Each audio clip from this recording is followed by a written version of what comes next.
Dahil sa Malaparaisong ganda, naging dream destination na ng ilang Pinoy, ordinaryo man o kilala. Kaya sina Erica Joyce at Liomer Lagradilla, Maldives ang dinayo nito lang Miyerkules para sa kanilang honeymoon.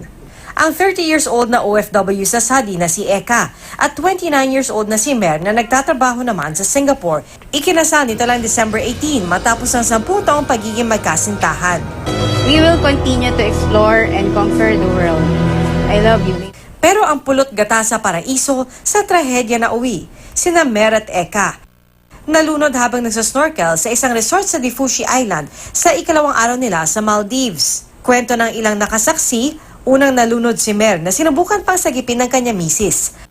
Sa panayam ng unang hirit sa kapatid ni Liomer na si Mapolye Lagradilla, aminado silang hindi pa malinaw sa pamilya sa ngayon kung ano talaga ang sinapit ng bagong mag-asawa.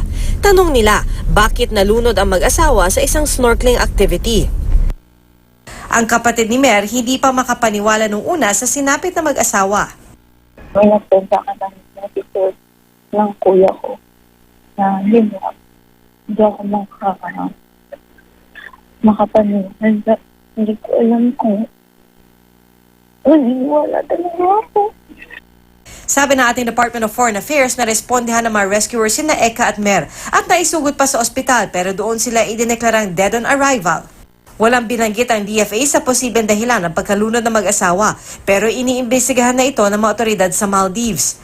Ang nagluluksang pamilya ni Eka at Mer nananawagan ng tulong dahil aabot sa 1.2 million pesos ang gastos para maiuwi sa Pilipinas ang labi na mag-asawa.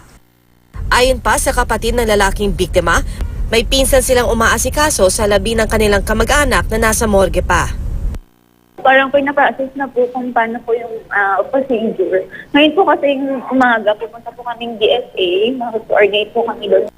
Nakikipag-ugnayan ng DFA sa mga naulilang pamilya kaugnay ng repatriation at inaasikaso na rin ito ng Philippine Embassy sa Dhaka na may sakop sa Maldives.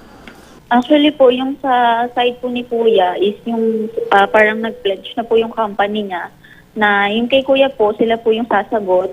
Pero as of now po, wala pa po 100%. Tatlong salitang sa'yo ipapangako na tayong dalawa, ikaw at ako, mapadpad saan man dako. At ngayon, tayo magiging isa sa harap ng PR Kanghel, GMA News.